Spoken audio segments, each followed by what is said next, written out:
Hey boys, welcome back to the channel for some more Nrl Supercoach 2022 discussion, talks. You know, we did the same thing last year. I went through every position, went through sort of just went through players of note, I guess. And also for myself, I don't know. I was gonna wait a little bit longer to do these type of videos, but honestly, I just been itching to talk about some NRL, and I love talking about Supercoach. It's a lot of fun, and I know you guys enjoy it as well. So, as you can see on the left here, I'll probably cut off most of it, but they reset the team. So honestly, the team I selected in that first video, that was going to be changed up deluxe anyway. There was quite a few positional mix-ups, and going through all the positional players and stuff will be good to just get a good idea of prices and who I think could be a little bit of a smoky and stuff like that. So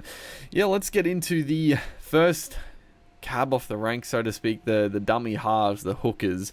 So if we look at the top echelon, Harry Grant, he's going to be very sought after, without doubt. Already in 20% of teams, and he is suspended for round one. Likewise for Brandon Smith, who was suspended as well. I can't remember. I can't even remember what they did. But it is funny that both of them are gone for the opening round. The Storm are going to have a. I think they did sign young Jaden Nikarima back from Super League, who, man, he was a guy with a lot of potential. I remember a couple of years ago him playing for the Roosters when they had like a really young team, and he looked really good the few games he played in the halves. I can't remember who partnered him at the time, but yeah, he had his off-field indiscretions. Sort of the same old story with NRL players, but he had some off-field dramas, I think. Went to the Super League. I haven't really kept up to date, but honestly, for the Storm, I think he could be a good pickup. Not talking too much about Jaden Nikarima, but a little bit of a side note there. But yeah, Harry Grant is. I honestly, looking at this list, I do think Harry Grant is probably going to be the best dummy half to have for the whole season. Yes, he's going to be away for Origin, but I mean, he just has all the upside, really. He's got the work rate. He's still playing in a great Storm team. There's players leaving, and the Storm, they're not going to be the juggernaut for, I don't think, for too much longer. I still think they're going to be in the top 4 this year. I've seen a few. I think even goddamn Phil Gould didn't have them in his top 4, which is just mind-boggling. I don't understand. But Phil Gould definitely hates the Storm, so it's fair. But I still think the Storm are going to be great, and Harry Grant's going to be a big part of that. So I can understand the price. It is and there's ways around it. Having him start, you miss 1 week, and then the young fella Chris Randall can play there. But you could definitely go for a cheaper option. Brandon Smith, I wouldn't go with Smith because of I don't know. Signing with the Roosters, I don't necessarily think Bellamy is going to be spiteful or anything like that and not play him, because at the end of the day, you want to win a comp. So, you're going to have your best players play. And honestly, Smith, I don't know. It's going to be interesting to see what he does with Smith. Does he just play him as a standout lock? Honestly, if he just plays starting lock, because obviously we know Dale Finucane now as well, Brandon Smith could be a good pickup. I mean, he had a stellar year. He averaged 68, the second best dummy half in terms of price here, not overall. But actually, what were the points like? Yeah, he was the best dummy half in overall points. He had a great year. He had a fantastic year. Let's go back to price for a second. It's easier to sort of differentiate. But honestly, if he starts at lock again, he's a good pickup, because you can pick him up in the second row as well, which is handy. But he doesn't play Origin, obviously. And once again, I mean, he's just the guy that he's just going to score tries. He has that upside. I've never really gone with Smith in any Supercoach year, but I don't know. Depending on teams, because again they've lost a couple of forwards in the middle, so depending how their team structures, he could get more minutes at lock. Because 100% Harry Grant is going to be their starting dummy half.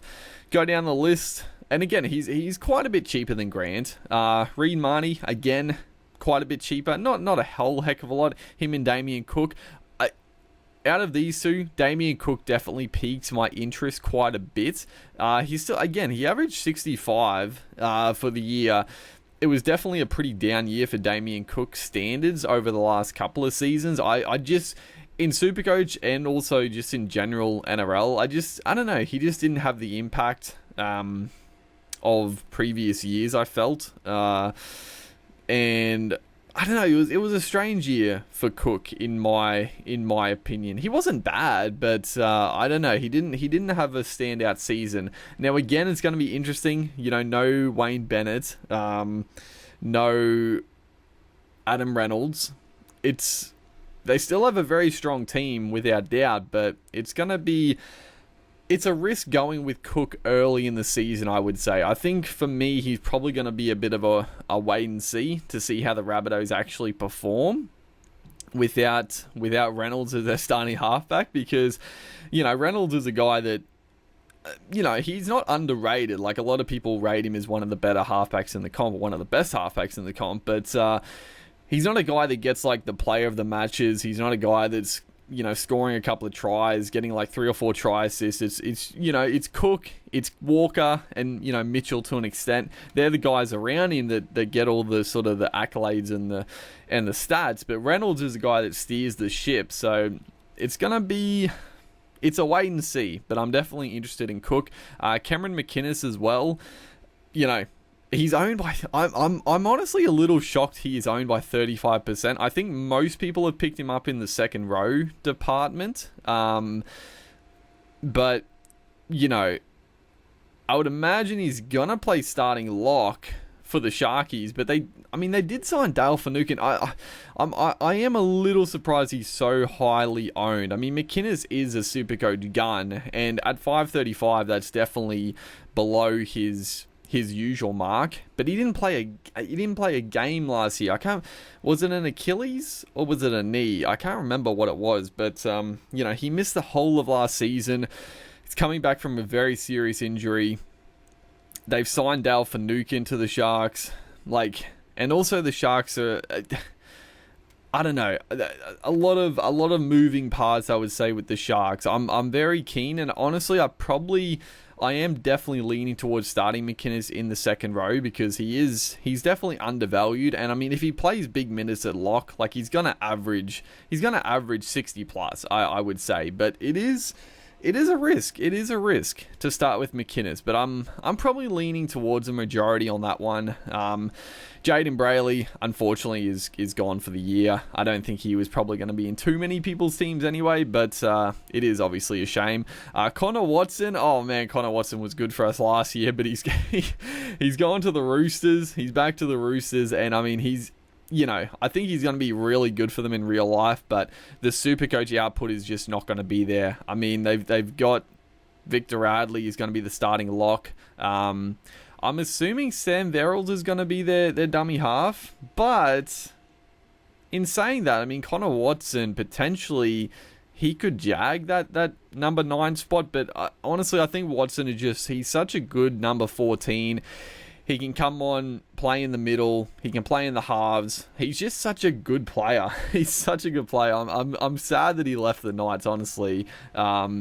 But I don't think he's going to be Supercoach relevant this year at the price. But we'll see. Potentially Watson, he starts on the bench, his price lowers, and then Victor Radley is going to do something stupid, get suspended for half the year, and then Connor Watson could be a good pickup later in the year when he's at a cheap price, potentially. Who knows? Going down the list, Api Coruscant, he's definitely... Again, I don't know, he didn't have it was an up and down year for Coruscant. Injured for a good chunk of it. Price is definitely lower than potential, but yeah, Coruscant, He's I think there's better options. I mean, if you're going to go for a cheaper option, I still think, Cook. I mean, he's definitely more expensive, but even like McInnes, I think is better than Coruscant at this point. But again, I mean, he definitely saves you quite a bit. Anyone else pique the interest up at this higher echelon? I mean, Robson is decent, but he's sort of a guy that can bang out a couple of tries, get 100, and then the next week sort of scores like 40. So not too keen. I mean, Josh Hodgson, who knows? Maybe he has sort of, regained some of that form he used to have because, I don't know. I've never been a massive fan of Hodgson. He's been a great at Supercoach in the past, but I've never been a huge fan in real life footy sense. And I do think he's sort of on the outer as it is, but I think at the end of last year he was starting to regain a bit of that form. But yeah, again, I wouldn't go there. Anyone else potentially? Jaden Sullivan, maybe a sneaky one. Ruben Cotter is a guy that I had in my initial team. And again, he's another hooker, second row.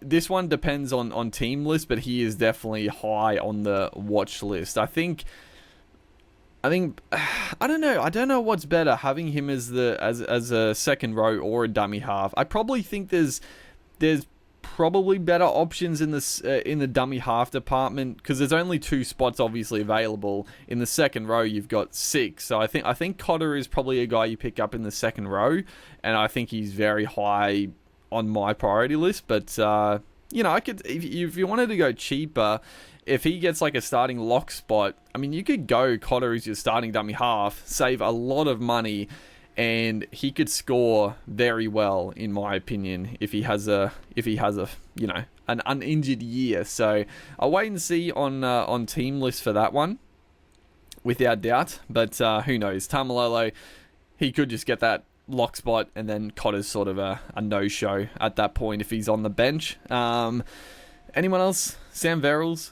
He's actually suspended for round 1, so I'm assuming that Watson probably starts dummy half in round 1, maybe. I don't know. We'll see on that one as well. Anyone else? Jake Simpkin was a guy who was a cheapie last year. Didn't quite live up to the hype, I would say.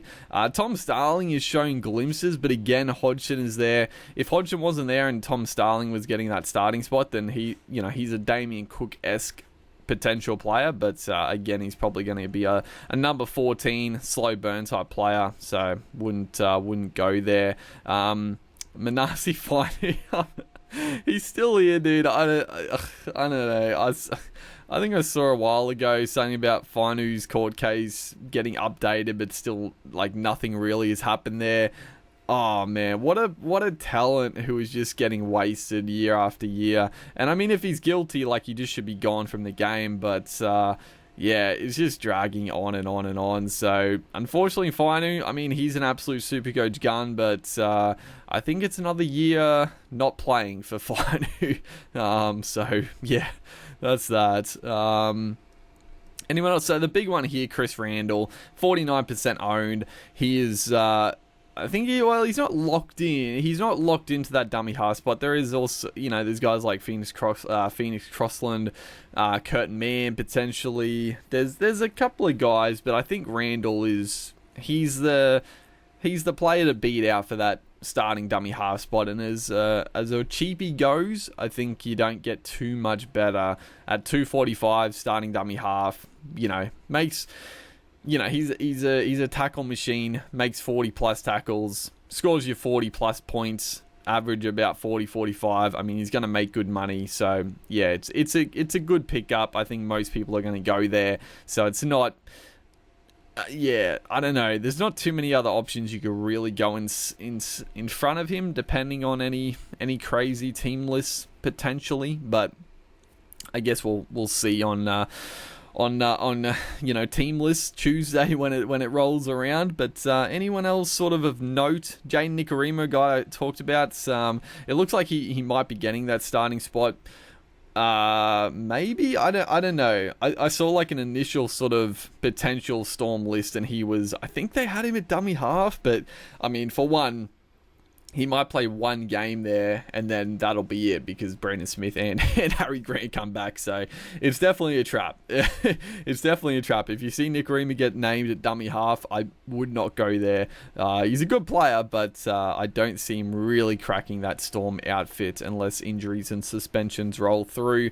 And then other than that, not too much else. There's not too many cheapies at the moment who are popping their head up.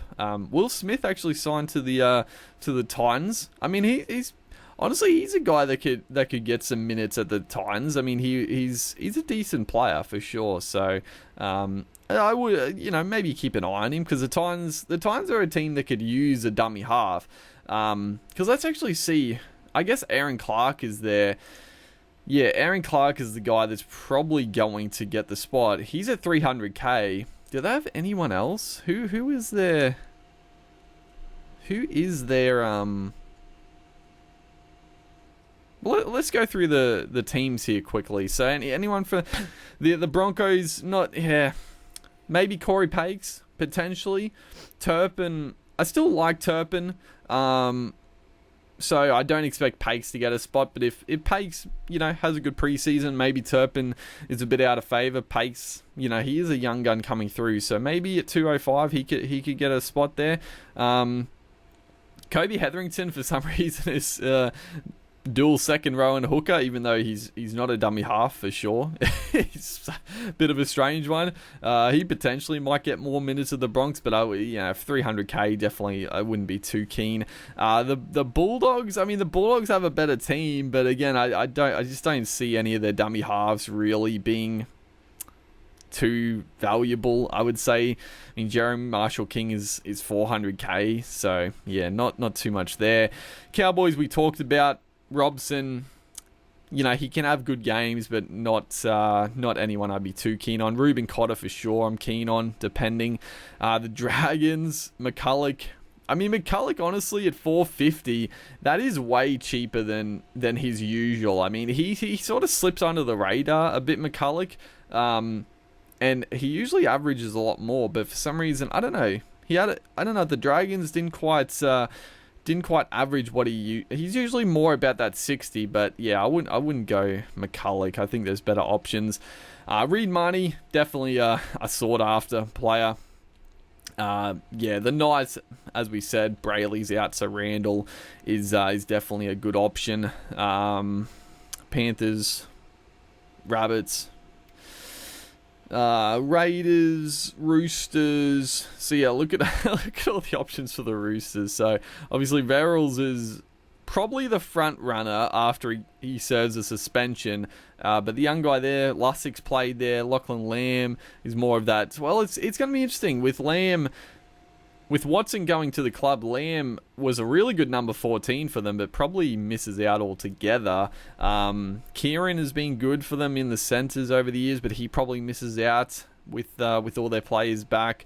And Watson at 500k is probably going to dip. The Manly team, again, they don't really have a dummy half like I was talking about Fainu, but Lachlan Croker, I mean, he was pretty good for them last year. I'm not really a fan of his at all, but he actually had a pretty good year, but not really Supercoach relevant, I would say.